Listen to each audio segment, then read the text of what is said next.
ஆண்டவருடைய நாமத்துக்கு மகிமை உண்டாவதாக. எல்லாரும் இயேசுவின் நாமத்தில் வாழ்த்துகிறேன்.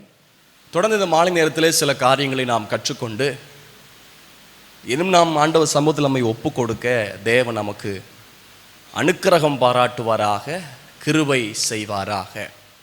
ஆண்டவர் நல்லவர். கிருபையினால் நாம் பரிசுத்தம் என்கிற தலைப்பின் கீழே நாம் கற்றுக்கொண்டு வருகிறோம். You are learning about holiness. நேற்று அதிகாலை 5 மணி செக்ஷனில் பாஸ்டர் பரிசுத்தமடைய 4 வழிகளை குறித்து சொன்னார்கள்.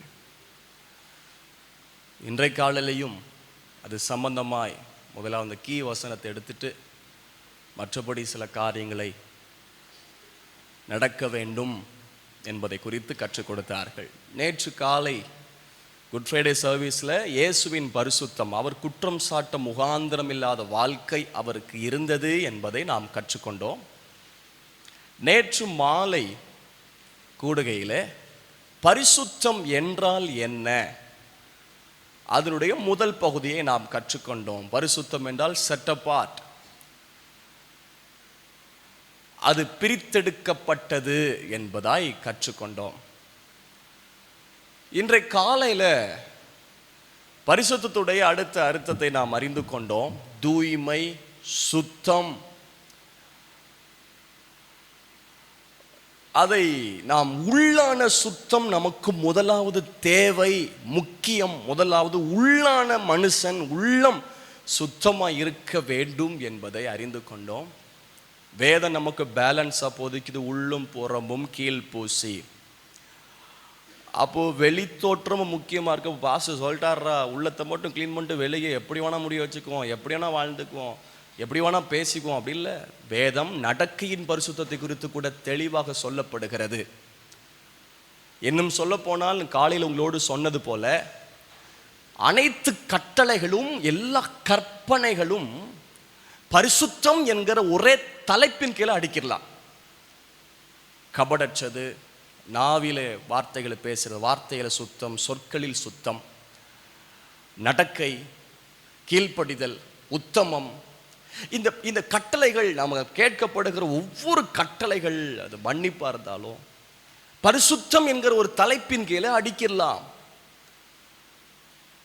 அப்போ நம்ம நேற்று கவனித்தது, பரிசுத்தம் அடைவதற்கு முதல் படி கிரியை அல்ல, மனப்பான்மை, மனப்பக்குவம். எண்ணம் போல் வாழ்க்கைன்பாங்க. அப்போ பரிசுத்த எண்ணம் நமக்குள்ள வந்துச்சுன்னா கிரிய பரிசுத்தவா இருக்கும்.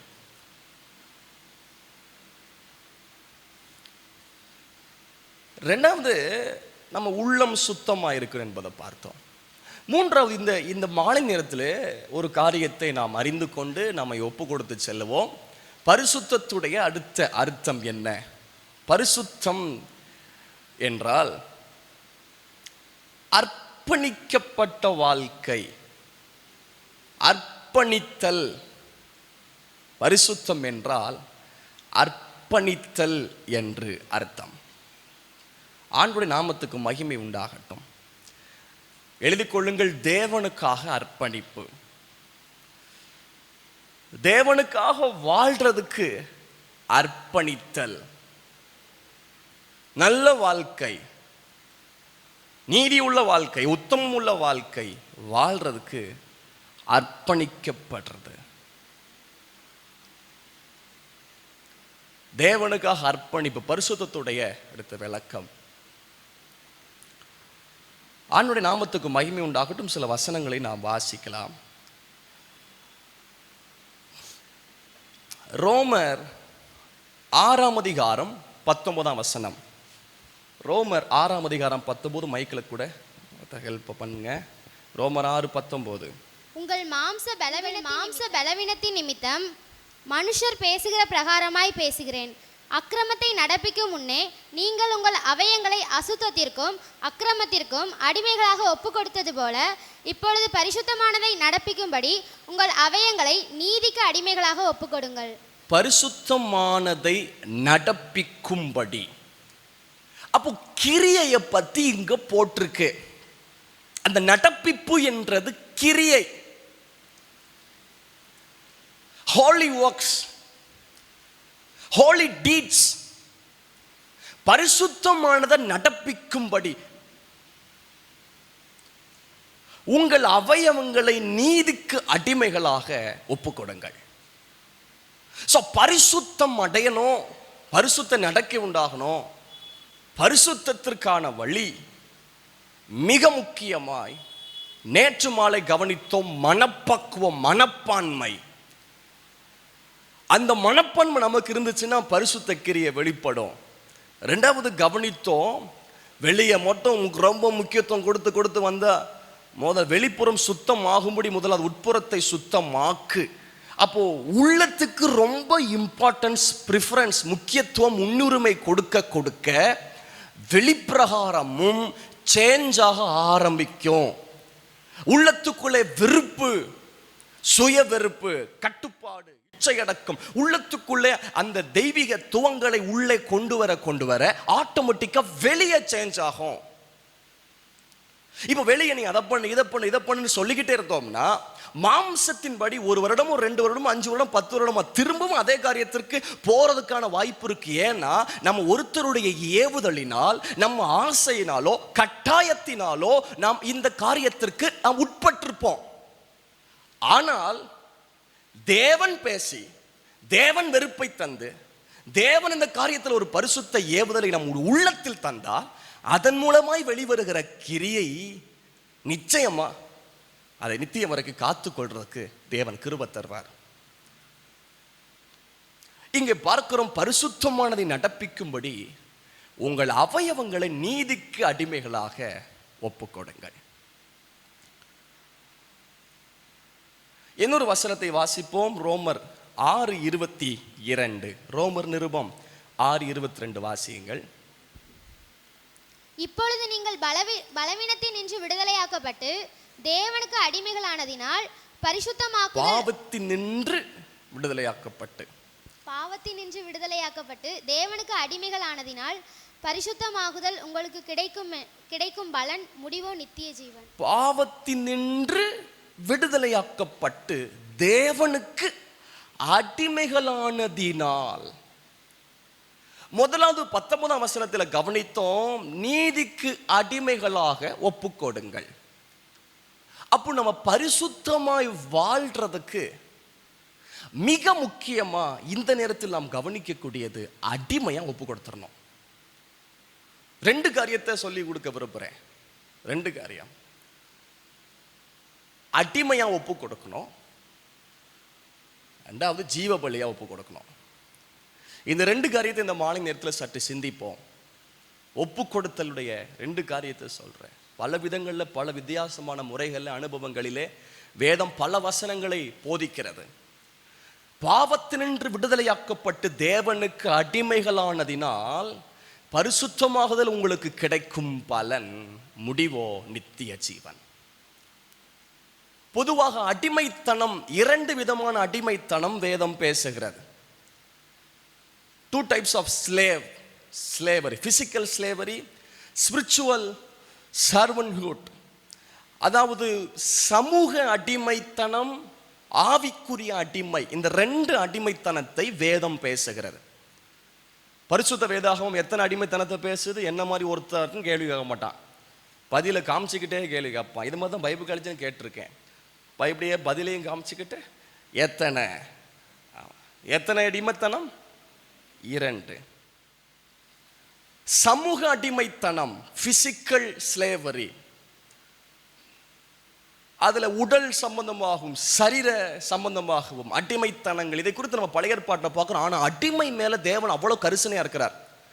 அடிமை என்கிற நிலைமை பழைய ஏற்பாட்டில் இருந்தாலும் அவன் 6 வருடம் அடிமையா இருப்பான். 7வது வருடம் அவன் விடுதலை பண்ண வேண்டும், விடுவிக்கப்பட வேண்டும். அந்த அடிமைத்தனம் மறுபடியும் அவன் அடிமையா இருக்கணும்னா அதுக்குள்ள பிரமாணங்கள் இருக்கு. அடிமையா இருந்தா கூட தேவன் அவன் மேல் அவ்வளவு கரிசனையா சில பிரமாணங்களை வேதத்தில் கொடுத்ததாய் கவனிக்கிறோம். இப்பொழுதும் பல இடங்களை பார்க்கிறோம் அடிமைத்தனம். இஸ்ரவேல் ஜனங்கள் எகிப்திலே அடிமைகளா இருந்தார்கள். அடிமை, கொத்தடிமைன்னு சொல்லுவாங்க, அடிமை. இப்போ நம்மை பரிசுத்தமா வாழணும்னா எந்த நிலைமைக்கு போயிடணும் தெரியுமா? அடிமை நிலைமைக்கு போயிடணும். அடிமட்டமான ஒருத்தனை கீழே முற்றிலும் அடங்கி இருக்கிற ஒரு அடிமை என்கிற நிலைமைக்கு நம்மளை ஒப்பு கொடுத்துடணும். அப்படி இருந்தா பரிசுத்தம் வரும்னு வேதம் சொல்லுது. அடிமைகளா ஒப்பு கொடுத்துருங்க. இப்போ அடிக்ஷன் சொல்லுவாங்க. ஏன்னா அடிக்ஷன்னா என்ன, அடிமைத்தனம்னா என்ன? It's controlling me. ஃபோனுக்கு அடிமை பாஸ். என்னது ஃபோனுக்கு அடிமைனா என்ன? அது சுமக்காம இருக்க முடியாது. லூஸ் பிடிச்ச மாதிரி மென்டல் ஆயிடுவான். 2 நிமிஷம் இல்லட்டாலும் மென்டல் ஆயிடுவான். ஏன்னா இட் இஸ் கண்ட்ரோலிங் ஹிம். அந்த ஃபோன் வந்து அவனை அப்படியே கட்டுப்படுத்துது. ரோமர் 6ஆம் அதிகாரத்தை நாம் கவனிப்போம். ரோமர் 6ஆம் அதிகாரத்தை திருப்பிக் கொள்வோம்.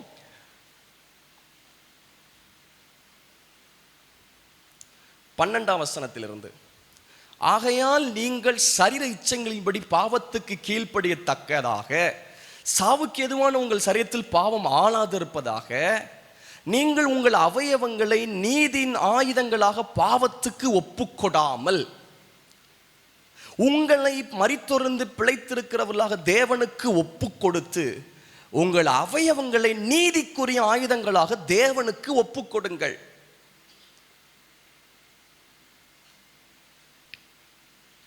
அப்புறம் சொல்றாரு, நீங்கள் நியாயப்பிரமாணத்துக்கு கீழ்ப்பட்டிராமல் கிருபைக்கு கீழ்ப்பட்டிருக்கிறபடியால் பாவம் உங்களை மேற்கொள்ள மாட்டாது. 16ஆம் வசனம், மரணத்துக்கு ஏதுவான பாவத்துக்கானாலும் நீதிக்கு ஏதுவான கீழ்ப்படிதலுக்கானாலும் எதற்கு கீழ்ப்படியும்படி உங்களை அடிமைகளாக, அந்த வார்த்தை முக்கியம், எதற்கு கீழ்ப்படியும்படி உங்களை அடிமைகளாக. அடிமைக்கு இருக்க வேண்டிய முக்கியமான குணம், எஜமான் என்ன சொன்னாலும், பாஸ் என்ன சொன்னாலும், ஆண்டவர் என்ன சொன்னாலும், அவருக்கு மேல் இருக்கிற ராஜாவோ வீட்டு தலைவனோ யார் அடிமையா வச்சிருக்காங்களோ அந்த நபர் என்ன சொன்னாலும் அடிமை கீழ்ப்படியணும். அடிமையுடைய முக்கியத்துவம் என்ன தெரியுமா? கீழ்ப்படிதல். கீழ்ப்படிதல், கீழ்ப்படிதல். இந்த அடிமைக்கு எந்த கண்ட்ரோலும் இருக்காது. அடிமையுடைய கண்ட்ரோல் யார்கிட்ட இருக்கும் தெரியுமா? எஜமான்ட்ட இருக்கும். அங்க போ, இங்க போ, அதை செய், இதை செய், அதை செய், அதை பண்ணு, இதை பண்ணு.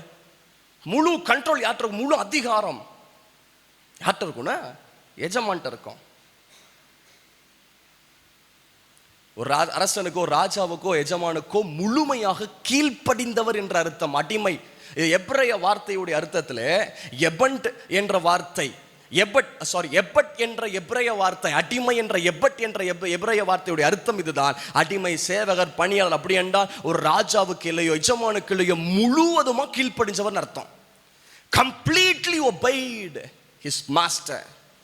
அடிமை என்றால் முழுவதும் கீழ்ப்படிச்சவன், முழுவதும் கீழ்ப்படிச்சவன். இன்றைக்கு நாகர்கோயிலில் ஒரு யூத் மீட்டிங் நடந்தது. ஜான்சன் அண்ணன், டேவிட் அண்ணன் அவங்க நடத்தின ஒரு யூத் மீட்டிங், செகண்ட் சான்ஸ் அப்படிங்கிற ஒரு தலைப்பில். இல்லை மத்தியானம் அதை கவனித்த போது ஒரு சில நிமிடங்கள் அதை கவனித்தேன். ஒரு சாட்சியை ஜான்சன் அண்ணன் பகிர்ந்து கொண்டாங்க. கன்னியாகுமரி டிஸ்ட்ரிக்ட்லேயே ஒரு போதகருடைய பையன் சில மாதங்களுக்கு முன்பதாக, சில வருடங்களுக்கு முன்பதாக இறந்து போனான். வாலிப தம்பி. என்னென்ன அதுக்கப்புறம் போய் கொஞ்சம் கவனிச்சா வாட்ச் பண்ணா கேம்ல ஒவ்வொரு லெவலா என்னென்ன செய்யணுமோ ஒவ்வொன்றா செஞ்சிருக்கான். அந்த கேமுடைய கடைசி எண்ட் எங்க தெரியுமா? சாகருக்கு சொல்லியிருக்கிறான். கேம்ல இவன் போய் செத்துட்டான். இது என்ன பண்ணிச்சுன்னா, இந்த கேமு ஃப்ரீ ஃபயர் ஃப்ரீயா உன்னை சுட்டு பொசிக்கிறோம் நினைச்சுக்க. சிலர் அடிமையா இருக்குன்னு எனக்கு தெரியும். அதான் பேர் வச்சுட்டான் உலகத்துல, ஃப்ரீ ஃபயர். இலவசமா உன்னை சுட்டுரும்.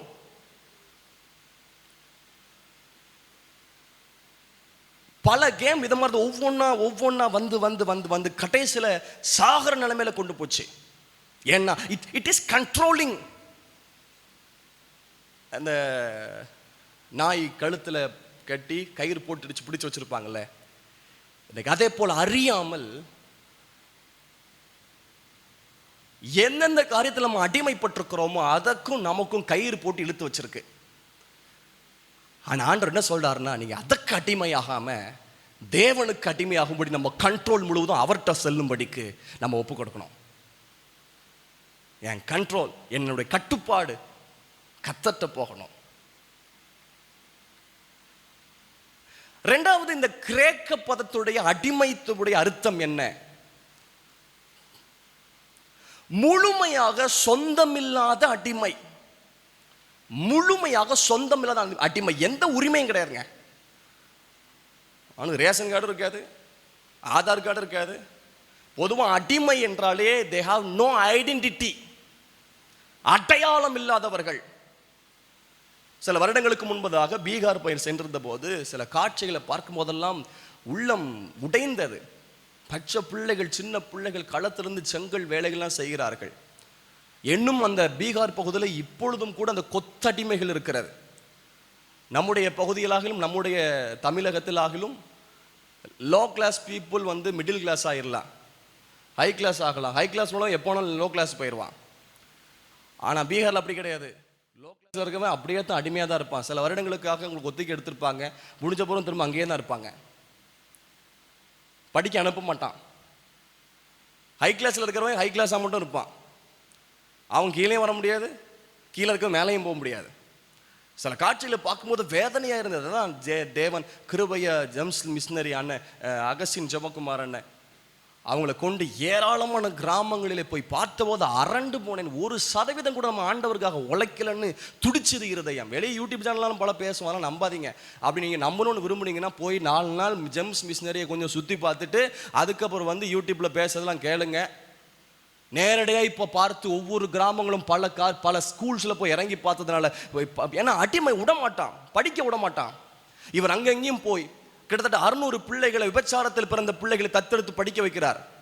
அந்த கிராமத்துக்கு போயிருந்த விபச்சார கிராமம் கருவந்தையா, ஏராளமான பிள்ளைகள், பாரம், ஆத்தும பாரம். ஏன்னா அங்குள்ள எல்லாம் அடிமைத்தனத்தில் இருக்கிறார்கள்.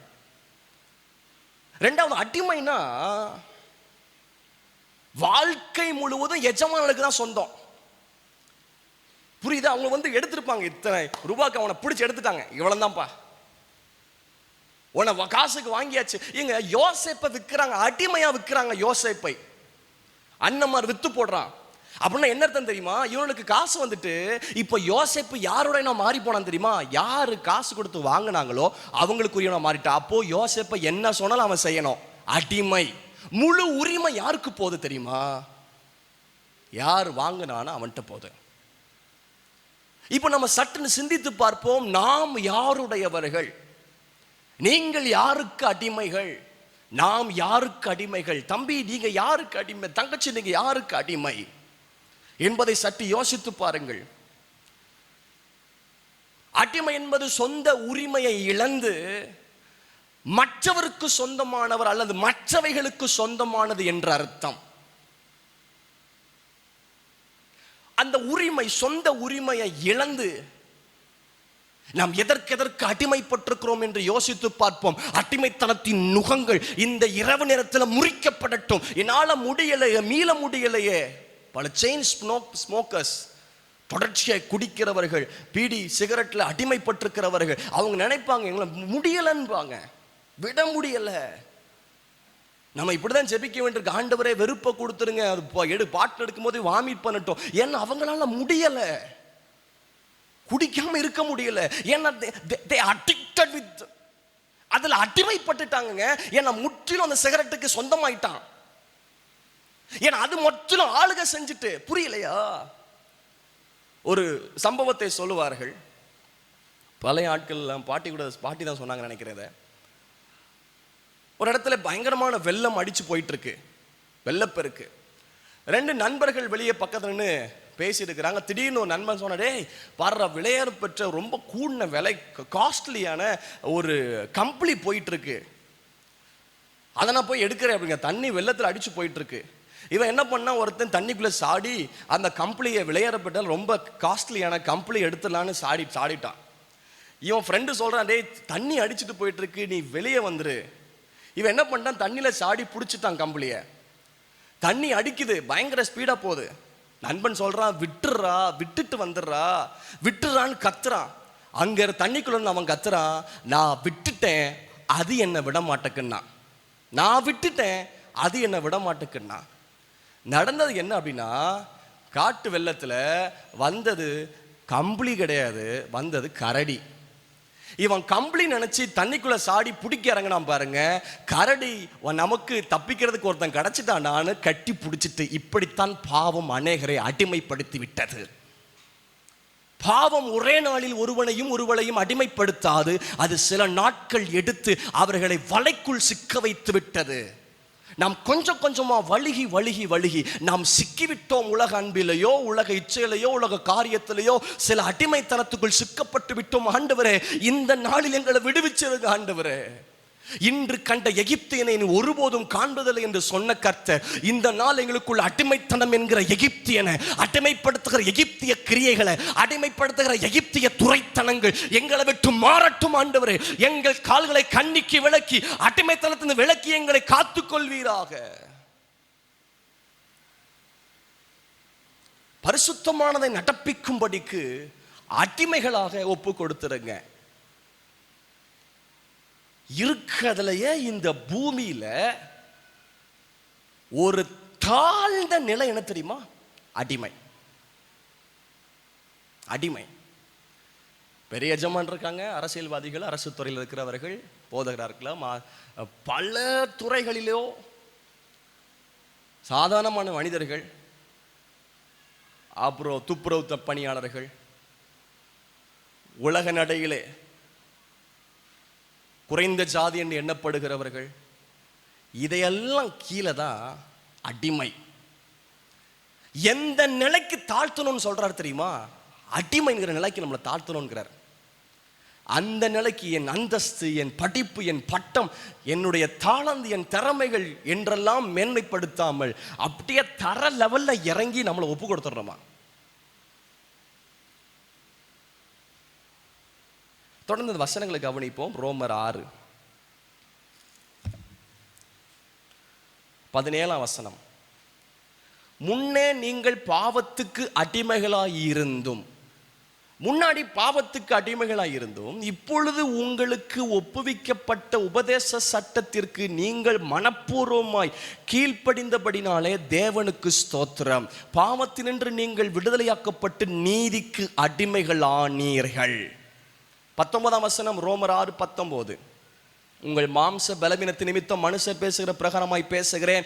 அக்கிரமத்தை நடப்பிக்கும்படி முன்னே நீங்கள் உங்கள் அவயவங்களை அசுத்தத்திற்கும் அக்கிரமத்திற்கும் அடிமைகளாக ஒப்பு கொடுத்தது போல இப்பொழுது பரிசுத்தமானதை நடப்பிக்கும்படி உங்கள் அவயவங்களை நீதிக்கு அடிமைகளாக ஒப்பு கொடுங்கள். 20 எல்லாரும் இணைந்து வாசிப்போம். 20 எப்பா வேற ஏதாவது புக்கில் பார்த்து 20 எடுத்துறாத. ரோமர் 6:20. பாவத்துக்கு நீங்கள் அடிமைகளாய் இருந்த காலத்தில் நீதிக்கு நீங்கினவர்களாய் இருந்தீர்கள். பாவத்துக்கு அடிமையா இருக்கும் போது நீதிக்கு விலகி இருந்தோம். ஆனா அந்த அடிமைத்தனம் சொன்ன போது அது சமூக அடிமைத்தனம், சரீர பிரகாரமான அடிமைத்தனம். அது மட்டுமல்ல, அது ஒரு பாவ அடிமைத்தனத்துக்கு எடுக்கலாம். அதுக்கப்புறம் ஒரு ஆவிக்குரிய அடிமைத்தனம். அடிமைத்தனம் என்றால் முழு உரிமை யாருக்குன்னா எஜமானனுக்கு. அடிமைத்தனம் என்றால் முழுவதும் மேல் இருக்கிறவனுக்கு, அடிமையா என்னை எடுத்தவனுக்கு கீழ்ப்படிவதுதான் அடிமைத்தனம். இப்போ இதுக்கு முன்னாடி நம்ம பல காரியங்களுக்கு இன்றைக்கு இங்க வர்றதுக்கு முன்னாடி வரைக்கும் ரகசியமாகவோ இல்லை பெற்றோருக்கோ வேற யாருக்கோ தெரிந்த மாதிரி கூட சில இடத்துல சில காரியத்தில் அடிமைப்பட்டிருக்கலாம். ஆனால் இந்த வினாடியிலிருந்து நம்முடைய அடிமைத்தனம் மாறட்டும். நம்முடைய அடிமைத்தனம் மாறட்டும். பரிசுத்த ஜீவியம் உண்டாகும். எப்படி? ஆண்டவருடைய நாமத்து மகிமை உண்டாகட்டும். யோவான் 8:34 வாசிங்க. யோவான் 8:34. இயேசு அவர்களுக்கு பிரதியுத்தரமாக, பாவம் செய்கிற எவனும் பாவத்துக்கு அடிமையாய் இருக்கிறான் என்று மெய்யாகவே மெய்யாகவே உங்களுக்கு சொல்லுகிறேன். பாவம் செய்கிற எவனும் பாவத்துக்கு அடிமை. அப்ப என்ன பண்ணுதுன்னா, பாவம் கட்டுப்படுத்துது. முழு உரிமை, முழு காரியம் கண்ட்ரோல், அதாவது கட்டுப்பாடு யார்கிட்ட இருக்குன்னா பாவத்திட்ட இருக்கு. அதுதான் கண்ட்ரோல் பண்ணுது, அதுதான் கட்டுப்படுத்துது. ஆண்டவருடைய நாமத்து மகிமை உண்டாகட்டும். நாம் எதற்கு அடிமைகளாய் நம்மை ஒப்பு கொடுத்திருக்கிறோம்? இன்னொரு வசனத்தை வாசிப்போம். பிலிப்பியர் நிருபம் 2ஆம் அதிகாரம். இயேசு அவர் தேவகுமாரன், ஆனா அவர் எந்த ரூபத்தை எடுத்தார் என்பதை நீங்க கவனிக்கணும். அவர் நம்மை விட மேலானவருங்க. சாலமோனை விட பெரியவர், தேவாலயத்தை விட பெரியவர், தீர்க்கதரிசிலும் பெரியவர், யோனாவிலும் பெரியவர், உலகத்தில் உள்ளவரை பார்க்கலும் பெரியவர். ஆன அந்த பெரிய தெய்வம் இயேசு எந்த ரூபத்தை எடுத்தார்னு போட்டிருக்கோம். பிலிப்பியர் 2ஆம் அதிகாரம். Turn your Bible to book of Philippians chapter 2. பிலிப்பியர் 2ஆம் அதிகாரத்தை திருப்பிக் கொள்வோம். 5ஆம் வசனத்திலிருந்து. கிறிஸ்து இயேசுவில் இருந்த சிந்தையே உங்களில் இருக்க கடவுது. என்ன சிந்தை? அந்த சிந்தை தான் கீழே போட்டுரு. கிறிஸ்து இயேசுவில் இருந்த சிந்தையே உங்களிடத்தில் இருக்க கடவுது. அவர் தேவனுடைய ரூபமாய் இருந்தும். அப்போ ஒரு பொசிஷன் இருக்கு, ஒரு ஸ்தானம் இருக்கு. கிறிஸ்துவுக்கு ஒரு ஸ்தானம் இருந்தது. அவர் தேவகுமாரன். He is a son of God. அவர் தேவன். நமக்கும் சில ஸ்தானங்கள் இருக்கலாம். பெரியவர்களுக்கு மூப்பர் என்கிற ஸ்தானம், அனுபவம் உள்ளவர்கள் என்ற ஸ்தானம், உலக ரீதியாய் படிப்பு பட்டத்தை வைத்த ஸ்தானம், எந்த ஸ்தானமோ எந்த பதவியோ இருக்கலாம். இந்த பூமியில் ஒரு பெரியவர் உண்டானால் அவர் இயேசு. ஆனா அந்த தேவனை குறித்து பார்க்கிறோம். அவர் தேவனுடைய ரூபமாய் இருந்தும் தேவனுக்கு சமமாய் இருப்பதை கொள்ளையாடின பொருளாக எண்ணாமல், such a humble life. ஆண்டவர் இயேசுவுக்கு ஒரு தாழ்மையின் சிந்தை இருந்தது. தொடர்ந்து கவனிங்க. தம்மை தாமே வெறுமையாக்கி, 7ஆம் வசனம். தம்மை தாமே வெறுமையாக்கி அடிமையின் ரூபம் எடுத்து மனுஷ சாயலானார். அடிமையின் ரூபம் எடுத்து இயேசுவே தன்னை அடிமையின் ரூபம் எடுத்தார். அடிமைன்னா சொன்னேன், முழுவதும் கீழ்ப்படியணும். இயேசு முழுவதும் யாருக்கு கீழ்ப்படிந்தார்? நான் சுயமா ஒன்றும் செய்யலை, சுயமா பேசலை, என் சுயமா வரலன்னு சொன்னார் இயேசு. பிதா என்ன கட்டளையிட்டாரோ அதை மட்டும் செஞ்சார். இயேசுவின் அதிகாரத்தையும் இயேசுவின் வல்லமையும் பயன்படுத்தியும் எத்தனையோ பேரை எழுப்பியிருக்கலாம், எத்தனையோ பேரை சுகமாக்கி இருக்கலாம். ஆனால் என்ன கட்டளை இட்டாரோ அதற்கு மட்டும் கீழ்ப்படிந்தார். அடிமை எஜமானுடையதை கீழ்ப்படிவான் முற்றிலும். இயேசு கீழ்ப்படிஞ்சாரா? இயேசு அடிமை ரூபம் எடுத்தார். இயேசு கீழ்ப்படிஞ்சாரா? இதே பகுதியில் போட்டிருக்கும் பாருங்க. 8ஆம் வசனம். அவர் மனுஷ ரூபமாய் காணப்பட்டு மரண பரியந்தம், அதாவது சிலுவையின் மரண பரியந்தம் கீழ்ப்படிந்தவராகி. அடிமை கீழ்ப்படிவான். இயேசு அடிமையாய் இந்த பூமிக்கு வெளிப்பட்டார். அடிமை என்கிற சிந்தை அவருக்கு இருந்தது.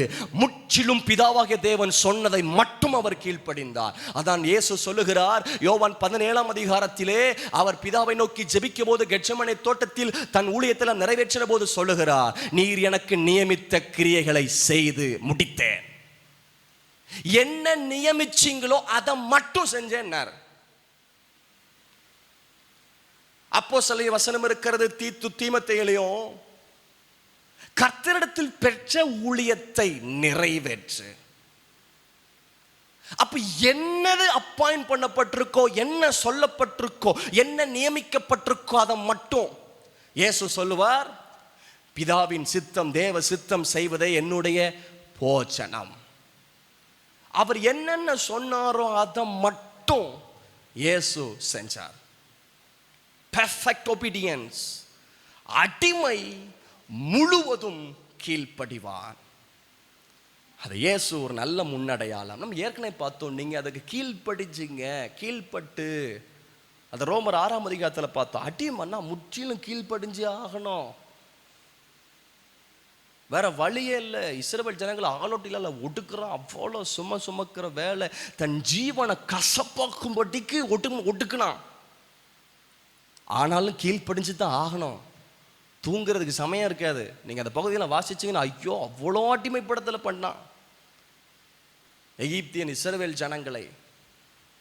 ஆனால் வேற வழி இல்லை, கீழ்ப்படிஞ்சு தான் ஆகணும்.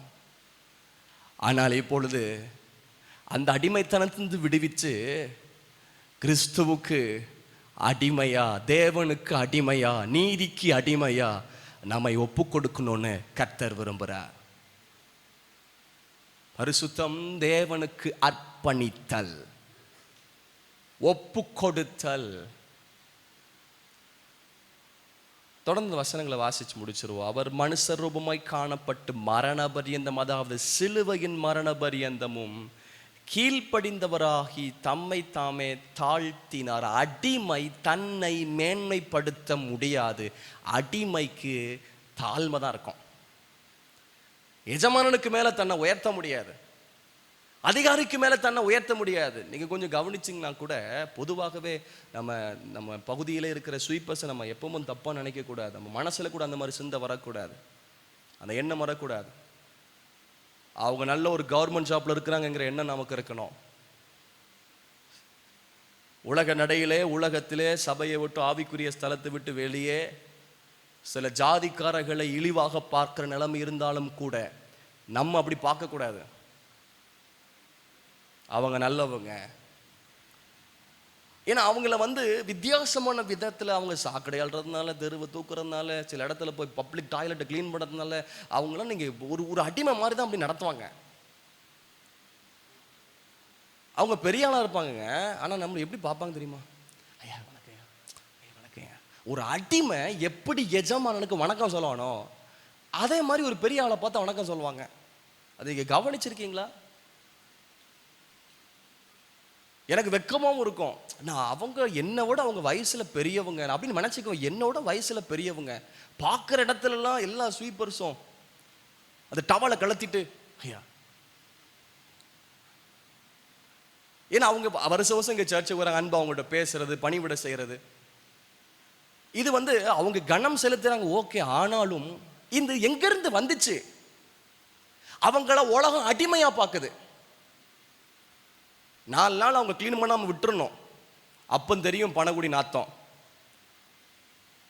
அதனால் அவங்க வரும்போதெல்லாம் அவங்கள அப்ரிஷியேட் பண்ணி பேசுவேன்.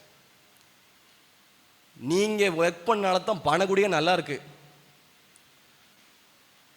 நீங்கள் இருக்கனால தான்.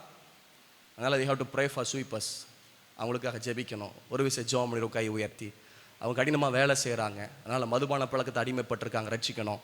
கை உயர்த்தி ஜெபம் பண்ணும். ஆண்டவரே, இங்கே பணங்குடி பட்டத்தில் இருக்கிற எல்லா ஸ்வீப்பர்ஸ் ரட்சிக்கப்படட்டும். அவங்களுக்குள்ள ஆத்துமா இருக்குது ஆண்டவரே. ஒவ்வொரு நாளும் சாக்கடையிலேருந்து வேலை செய்கிறாங்க, எந்த தொற்று நோய் அவங்கள வந்துடக்கூடாது, பாதிச்சிடக்கூடாது. கர்த்தர் காத்து கொள்ளுங்க, அவங்கள ரட்சிங்க. வர்ணாக்கில் சபையில் அவங்கெல்லாம் கூடி வரட்டும், தேவனை ஆராதிக்கட்டும். அவங்களுக்குள்ள சுதந்திரம் உண்டாகட்டும், இருதயத்தில் சுதந்திரம் உண்டாகட்டும், விடுதலை உண்டாகட்டும். இயேசுவின் நாமத்தில் பிதாவே, ஆமே ஆமே. பொதுவாக அடிமை அப்படின்னா அவனுக்குள்ள ஒரு ஒரு தாழ்வு மனப்பான்மை, ஒரு தாழ்மையின் எண்ணம் இருக்கும். கிறிஸ்து அடிமையின் ரூபத்தை எடுத்து கீழ்ப்படிந்தார், தன்னை தாழ்த்தினார். ஒன்று சொல்லட்டும், தேவனுக்கு அடிமையாய் ஒப்பு கொடுப்பீர்களானால் கர்த்தரால் வரும் உயர்வை நீங்கள் பார்ப்பீர்கள்.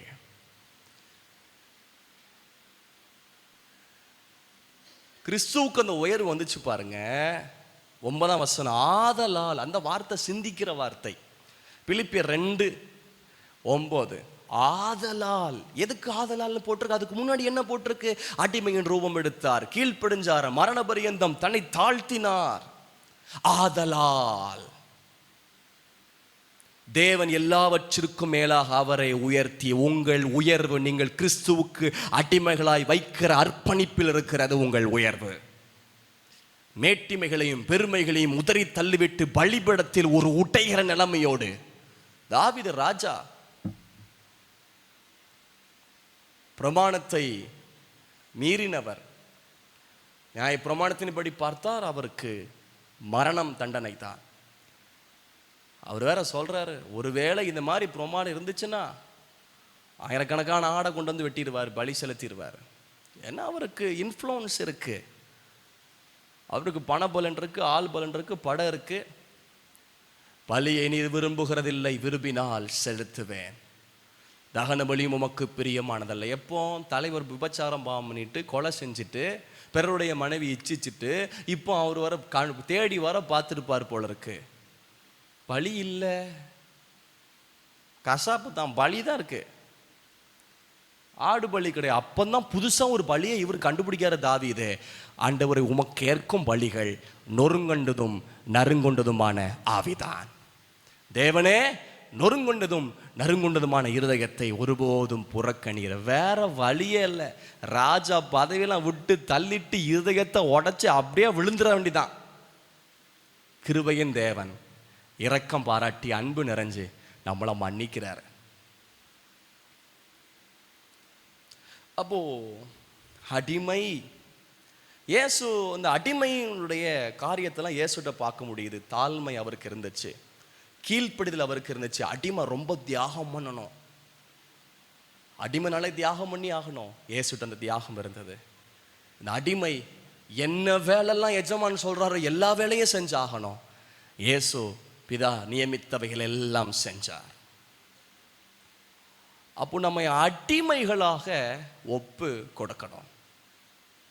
எதற்கு? கிறிஸ்துவுக்கு அடிமை, கிறிஸ்துவுக்கு அடிமை. அப்போ நம்முடைய எண்ணத்தில் இருக்கட்டும், நான் இன்று முதல் கிறிஸ்துவுக்கு அடிமையா மாறட்டும். என்னை எதெல்லாம் அடிமைப்படுத்தி இருக்கிறதோ அதிலிருந்து எனக்கு ஒரு விடுதலை உண்டாகட்டும். கர்த்தரே ஆவியானவர், கர்த்தருடைய ஆவி எங்கேயோ அங்கே விடுதலை உண்டு. ஆண்டவருடைய நாமத்து மகிமை உண்டாகட்டும். ரெண்டாவது காரியம், ரோமர் 12:1 வாசிங்கள். ரோமர் 12ஆம் அதிகாரம் 1ஆம் வசனம்.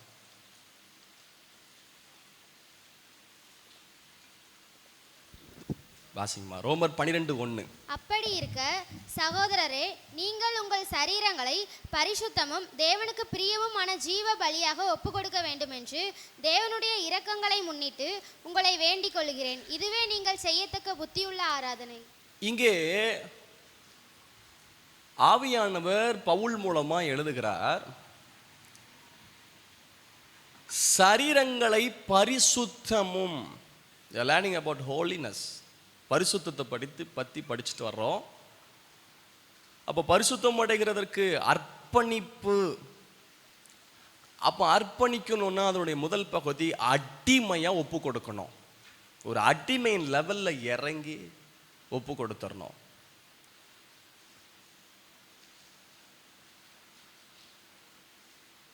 பொதுவாக ஆபிரகாம் இந்த சோதோமின் ராஜா வரும்போது, அவர் சந்திக்கும் போது, ஜெயிச்சுட்டு வர்றாரு, அவங்களுக்குள்ள சந்திக்கும் போது இந்த ஆபிரகாம் 2 கையும் தூக்கிட்டு சொல்றாரு, நீ என்ன ஆசீர்வச்சன்னு சொல்லக்கூடாது, ஒரு சரட்டையாகலும் செருப்பின் வாரைகளும் எடுத்துக்கொள்வதில்லை என்று கைகளை உயர்த்தினார். ஆதியாகமத்தின் புஸ்தகம் 14ஆம் அதிகாரம் 23ஆம் வசனம். வானத்தையும் பூமியும் உடையவராகிய உன்னதமான கர்த்தருக்கு நேராக என் கையை உயர்த்துகிறேன்.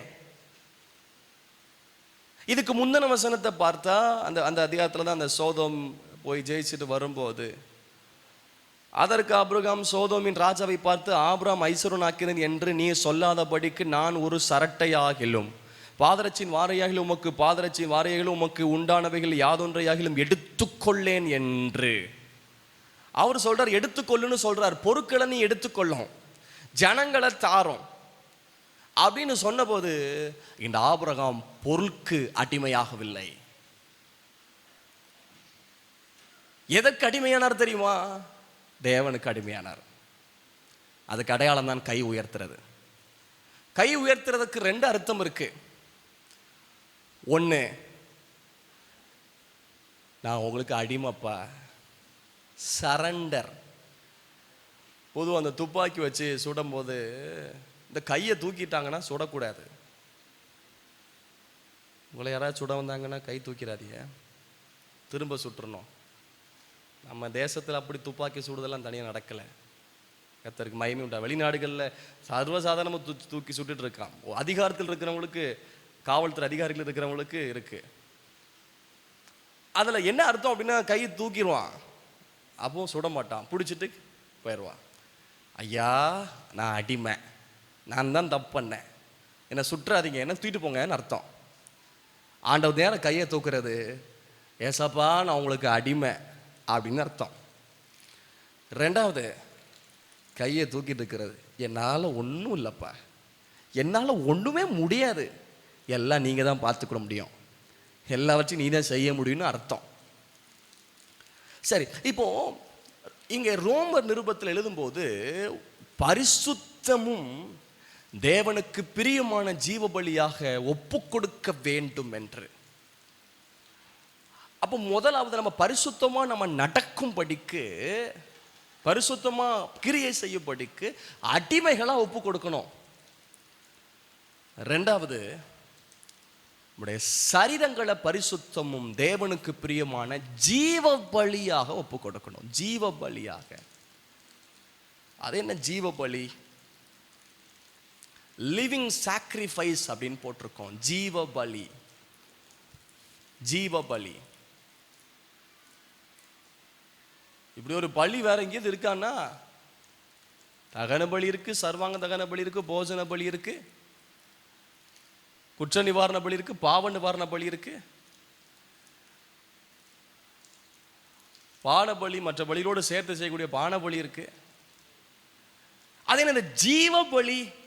பழைய ஏற்பாட்டு பலி ஜீவ பலி கிடையாது. அங்க செலுத்தக்கூடிய மிருகம், அங்க செலுத்தக்கூடிய பறவை சாகணும், செத்துறணும். சொல்றது புரியுதா? அதை துண்டிச்சிருவாங்க. சர்வாங்க தகன பலினா சர்வ அங்கங்களையும் தகனம் பண்ணுதல். சர்வ அங்கங்கள், பார்ட் ஆஃப் த பாடிஸை துண்டு துண்ட கசா போட்டு எரிச்சிட வேண்டிதான். புகையா மேலையும் போறது சுகந்த வாசனையா, acceptable in the sight of God. பழைய ஏற்பாட்டில் பறவையானாலும் மிருகமானாலும் அதை துண்டிச்சிடணும், கொன்னுறணும். அது அப்போட அந்த பலியோட செத்துரும். ஆனா புதிய ஏற்பாட்டில் ஜீவ பலின்னு சொல்லும் போது நம்ம மாம்சத்தில் அப்பவே சாக மாட்டோம், உயிரோட பலிபீடத்தில் அர்ப்பணிக்கிறோம். அதுக்கப்புறம் உயிரோட தான் இருப்போம். புரியலையா? பழைய ஏற்பாட்டில் இறந்த பலி, ஆனா புதிய ஏற்பாட்டில் உயிரோடு பலி.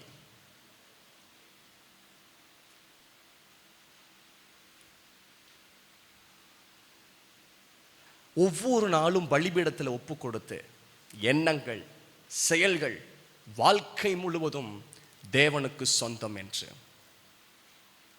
இந்த ஜீவ பலியை குறித்து நீங்கள் கவனிக்க வேண்டுமானால், தேவனுக்கு பிரியமான பலி, தேவனுக்கு பிரியமான பலி.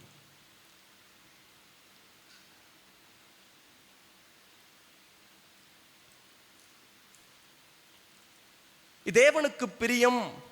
எது பிரியம்? நம்முடைய ஜீவியம், நம்முடைய வாழ்க்கை அவருக்கு பிரியம். என் விருப்பம் அல்ல, தேவன் விருப்பம். நான் விரும்புகிறபடி அல்ல, தேவன் விரும்புகிறபடி.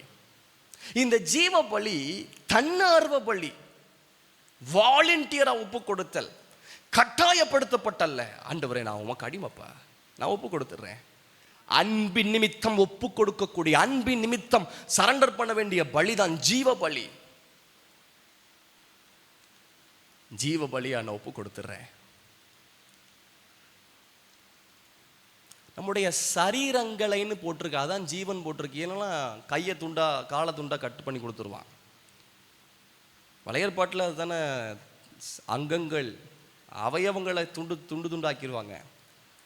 இங்கே எழுதும்போது சரீரங்களை ஜீவபலியாகன்னு போடலைன்னா, இந்த வசனத்தை தப்பா புரிஞ்சுக்கிட்டு அவன் கழுத்தையும் கையும் கொடுத்துருவான், இப்பவே முடிய கொடுக்கான்.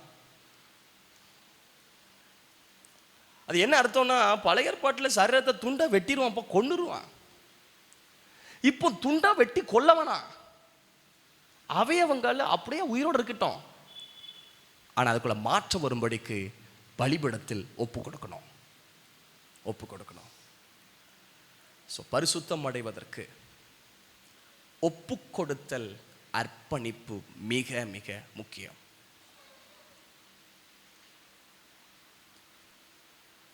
ஆபிரகாம் தன்னுடைய ஒரே பேரான குமாரனை பலிபீடத்தில் ஒப்பு கொடுத்தார்.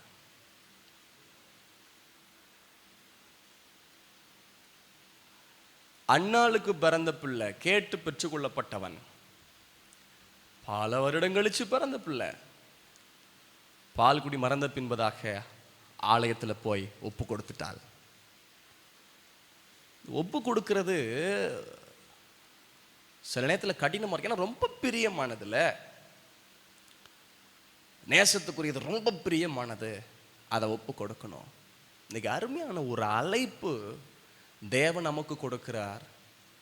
ஒவ்வொரு நாளும் அர்ப்பணிச்சு அர்ப்பணிச்சு வாழ்றதுக்கு, அர்ப்பணித்து வாழ்றதுக்கு. நான் தேவனுக்குரியவன், நான் தேவனுக்குரியவள், என் ஜீவியம் கர்த்தருக்குரியது. அடிமையா ஒப்பு கொடுக்கணும். ரெண்டாவது ஜீவ பலியா. நான் உயிர் வாழ்வேன், ஆனால் அவருக்காக வாழ்வேன், அவர் நாமத்தை மகிமைப்படுத்தி வாழ்வேன், அவரை பிரதிபலிச்சு வாழ்வேன். என்னை பார்க்குறவங்க கிறிஸ்துவை பார்க்கணும். பலிபீடத்தில் என் ஜீவியம் மாற்றப்படும், பலிபீடத்தில் என் வாழ்க்கை மாற்றப்படும். ஆண்டவருடைய நாமத்து மகிமை உண்டாகட்டும். இதை குறித்து இன்னும் சில காரியங்களை உங்களுக்கு சொல்லி நம்ம அர்ப்பணித்து முடிக்க போகிறோம். இதுக்கு உதாரணமாக ஒரு நபரை உங்களுக்கு அடையாளப்படுத்துகிறேன்.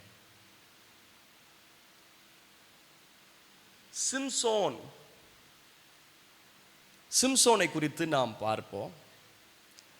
16ஆம் அதிகாரம், நியாயாதிபதிகளின் புஸ்தகம்,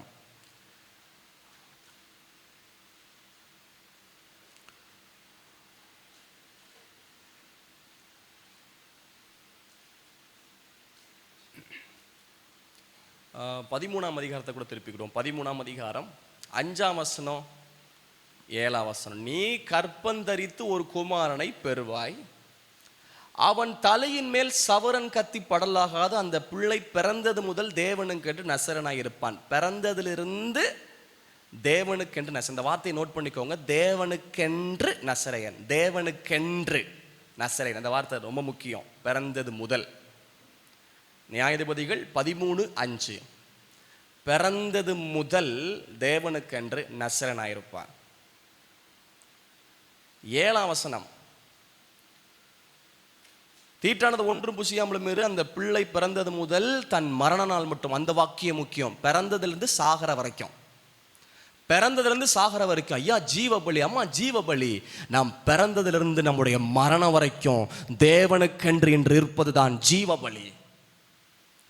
பிறந்ததிலிருந்து மரணம் வரைக்கும், மரண நாள் மட்டும் தேவனுக்கென்று நசரனாயிருப்பான். நியாயாதிபதிகள் 16:17. நியாயாதிபதிகள் 16:17 3 வசனத்தில் போட்டிருக்கோம். நியாயாதிபதிகள் 16:17. தன் இருதயத்தெல்லாம் அவளுக்கு வெளிப்படுத்தி சவரன் கத்தி என் தலைமேல் படவில்லை, நான் என் தாயின் கற்பத்தில் பிறந்தது முதல் தேவனுக்கென்று நசரேயனானவன். தாயின் கற்பத்தில் பிறந்தது முதல். இப்போ பிறந்ததுலேருந்து இது வரைக்கும் நசரனா இருந்தப்பா, இப்போ அந்த ஜீவியம், அந்த பலி அப்பவே சிம்சோன் வாழ்க்கையை விட்டு போச்சு. ஆனா அவனை ஏற்படுத்தின நோக்கம் பிறந்ததிலிருந்து சாகர வரைக்கும் தேவனுக்கென்ற நசரேயன். நசரேயன் என்றால் என்ன? நசரேயன்னா தேவனுக்காக பிரித்தெடுக்கப்பட்டவன், பிரித்தெடுக்கப்பட்டவர் என்ற அர்த்தம், அல்லது அர்ப்பணிக்கப்பட்டவர் என்ற அர்த்தம். நசரேயன் என்றால் அர்ப்பணிக்கப்பட்டவர் அல்லது பிரித்தெடுக்கப்பட்டவர் என்ற லிட்டரல் மீனிங் அதுதான். ஹீப்ரூல நசேர்னு சொல்லுவாங்க. அதோடைய மீனிங் அர்ப்பணிக்கப்பட்டவர் அல்லது பிரித்தெடுக்கப்பட்டவர். சிம்சோனை குறித்து சொல்லணும்னா 3 இடத்துல பார்க்குறோம்ல. தாயிட்ட சொல்லும் போது சொல்றாங்க, அவன் பிறந்ததிலிருந்து தேவனுக்கென்று பிரித்தெடுக்கப்பட்டவன். நசர் என்றால் பிரித்தெடுக்கப்பட்டவன், அர்ப்பணிக்கப்பட்டவன். அவன் பிறந்ததிலிருந்து தேவனுக்கென்று அர்ப்பணிக்கப்பட்டவன். ஒன்று சொல்லட்டும், நாமும் கர்த்தர் அப்படித்தான் தெரிந்து கொண்டிருக்கிறார். பிறந்ததிலிருந்து சாகர வரைக்கும் தேவனுக்கென்று அர்ப்பணிக்கப்பட்டவர்கள், தேவனுக்கென்று பிரித்தெடுக்கப்பட்டவர்கள். அந்த எண்ணம், அந்த துடிப்பு நமக்குள்ள இருந்துகிட்டே இருக்கட்டும். நான் தேவனுக்காக அர்ப்பணிக்கப்பட்டவன், நான் தேவனுக்காக பிரித்தெடுக்கப்பட்டவன்.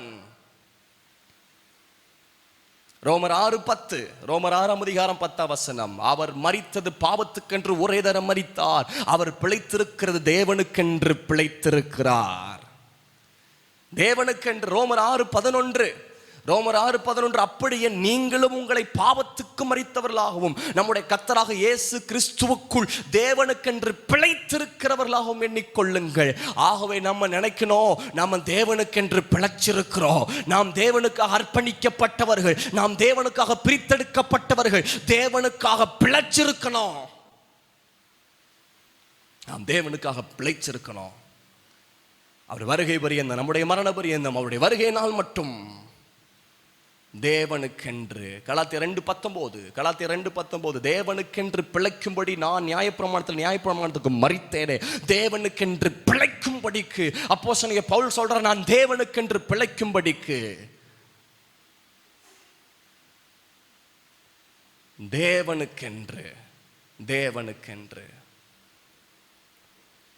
அவனை கர்த்தருக்கே ஒப்பு கொடுத்தால் என்று அன்னாளை குறித்து பார்க்கிறோம். கர்த்தருக்கே ஒப்பு கொடுத்தால்,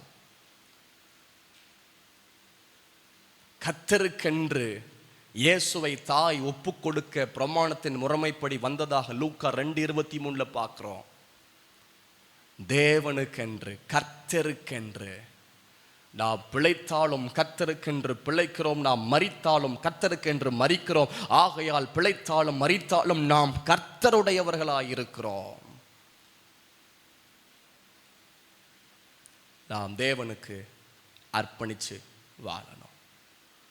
ஆகவே ஒவ்வொரு நாளும் நம்மை ஆண்டவரிடத்துல ஒப்பு கொடுத்து, ஆண்டவரே என்னை உமக்கு அடிமையா ஒப்பு கொடுத்துடுறேன், ஜீவ பலியா என்னை ஒப்பு கொடுத்துடுறேன், ஜீவ பலியா ஒப்பு கொடுத்துடுறேன். பரிசுத்த கிரியைகள், பரிசுத்த நடக்கைகள் என்னில் வெளிப்படும்படிக்கு நம்ம பல நேரங்களில் முயற்சி பண்ணுகிறோம். ஆனால் ஒவ்வொரு முறையும் ஒப்பு கொடுப்பேன், என்னை ஒப்பு கொடுத்துட்றேன் ஆண்டவரே. ஒப்பு கொடுத்ததை அந்நாள் வரைக்கும் காத்துக்கொள்ள வல்லவர். வெளிப்படுத்தல் புத்தகம் முடியும் போது அங்கே இந்த செய்தியை அழுத்தமாய் சொல்லுகிறார், பரிசுத்தமாகிறவன் இன்னும் பரிசுத்தமாகட்டும், அநியாயம் செய்கிறவன் இன்னும் அநியாயம் செய்யட்டும்.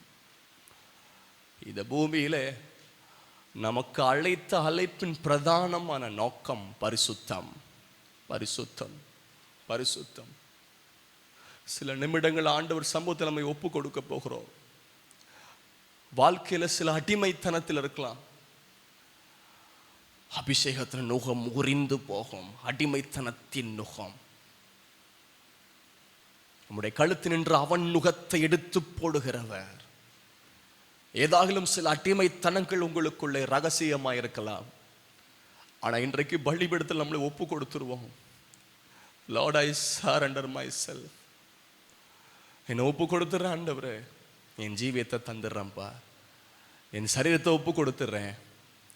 பரிசுத்த கிரியைகளை செய்வதற்கு என் சரீரம் அடிமையாகவும் என் சரீரம் ஜீவ பலியாகவும் ஒப்பு கொடுத்துட்றேன். அப்படி தேவ சமூகத்தில் முழங்கால் படியிடுவோம். ஹல்லேலூயா, ஹல்லேலூயா. நமக்கு ஒரு 5 நிமிடம் இருக்கு. தயவா அந்த நிமிடத்தை பயன்படுத்தி கொள்ளுவோம். தயவா ஒப்பு கொடுக்கிறது பயன்படுத்தி கொள்ளுவோம்.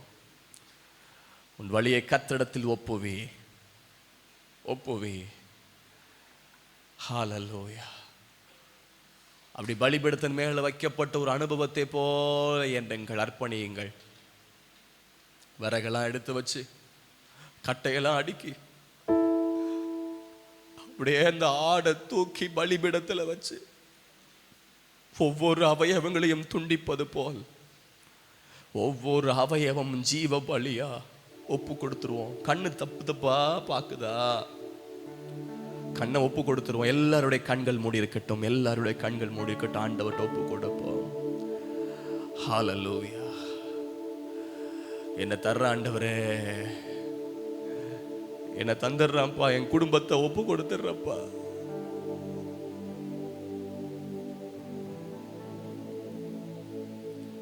ஹல்லேலூயா. ஆண்டவர்ட்ட ஒப்பு கொடுத்து ஜெபிக்க ஆரம்பிப்போம். என்னை ஒப்பு கொடுத்துற ஆண்டவரே, இனி நான் அல்ல இயேசுவே, இனி நான் அல்ல இயேசுவே என்னில் பிழைத்திருக்கிறார். இனி நான் அல்ல இயேசுவே என்னில் பிழைத்திருக்கிறார். நான் தேவனுக்கென்று நசரேயனானவன், நான் தேவனுக்கென்று அர்ப்பணிக்கப்பட்டவன். அப்படி ஆண்டவர் சமூகத்தில் ஒப்பு கொடுத்து ஜெபம் பண்ணுவாப்பா. உள்ளமுடல் எல்லாமே உமக்கு தந்தேனையா,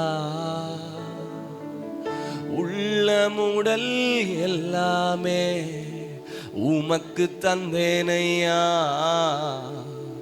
கள்ளம் கபடு இல்லாம காத்து கொள்ளுமையா, கள்ளங்கபடு இல்லாம காத்து கொள்ளுமையா. அர்ப்பணித்தே நான் அர்ப்பணித்தே, அர்ப்பணித்தே நான் அர்ப்பணித்தே, என் ஆவி ஆத்ம சரீரம் அர்ப்பணித்தே, என் ஆவி ஆத்ம சரீரம் அர்ப்பணித்தே. அப்பா என்னை முழுவதும், அப்பா என்னை முழுவதும் அர்ப்பணித்தேனையா. உயிரோடு இருக்கும் நாளெல்லாம் உமக்கு சன்மானமனகபா. அப்பா கற்று தந்தீர், பிரித்தெடுக்கப்பட்டபடியினால் அதை குறித்த மனப்பான்மை எங்களுக்கு இருக்கட்டும் என்று பேசினீர். உள்ளத்தை சுத்திகரிப்பதை குறித்து பேசினீர். ஒப்பு கொடுக்க வேண்டும் என்று பேசியிருக்கிறீர். ஒவ்வொரு நாளும் உமக்கு அடிமையாய் வாழ்ந்து கீழ்ப்படிந்து ஒப்பு கொடுக்கப்பட்ட வாழ்க்கையோடு வாழ கிருபை தாரும். உபவாசித்த ஒவ்வொருவருக்கு வேண்டிய தேவ கிருபையை கொடுங்க, தேவ பலனை கொடுங்க. இந்த நாட்களில் வந்து கலந்து கொண்ட ஒவ்வொருவரையும் ஆசீர்வதிப்பீராக. ஒவ்வொரு செக்ஷன்ல தவறாம சில கலந்து கொண்டிருக்காங்க, கனம் பண்ணிருங்க, ஆசீர்வதிச்சிருங்க. முடிந்த அளவிற்கு சில செக்ஷன்ல வந்து கலந்து கொண்டவர்களையும் கர்த்தர் கனம் பண்ணிருங்க. நாளைக்கு சபை ஆராதனை எங்களுக்கு ஆசீர்வாதமா இருக்கட்டும். தீர்மானத்தோடு உபவாசம் பண்ணி ஒப்பு கொடுத்தவர்களுக்கு தேவ நன்மை பிறக்கட்டும், தேவ நன்மை பிறக்கட்டும், வழிகள் திறக்கட்டும். அவனுடைய கரத்தில் எங்களை சமர்ப்பிக்கிறோம். உங்க சித்தம் மட்டும் எங்க வாழ்க்கையில பூரணமா நடக்கட்டும். இயேசுவின் நாமத்தில் பிதாவே, ஆமென். ஆத்துமாவே கர்த்தரை ஸ்தோத்திரி, முழு உள்ளமே பரிசுத்த நாமத்தை ஸ்தோத்திரி. கர்த்தரை ஸ்தோத்திரி, சகல உபகாரங்களையும் மறவாதே. ஆமென். நம்முடைய கர்த்தராகிய இயேசு கிறிஸ்துவின் கிருபை, பிதாவாகிய அன்பும், பரிசுத்த ஆவியானவருடைய ஆளுகையும் நடத்துதலும் இப்பொழுதும் எப்பொழுதும் கர்த்தருடைய வருகை மட்டும் நம் அனைவரோடு கூட இருப்பாராக. ஆமென். ஹல்லேலூயா, ஹல்லேலூயா, ஹல்லேலூயா.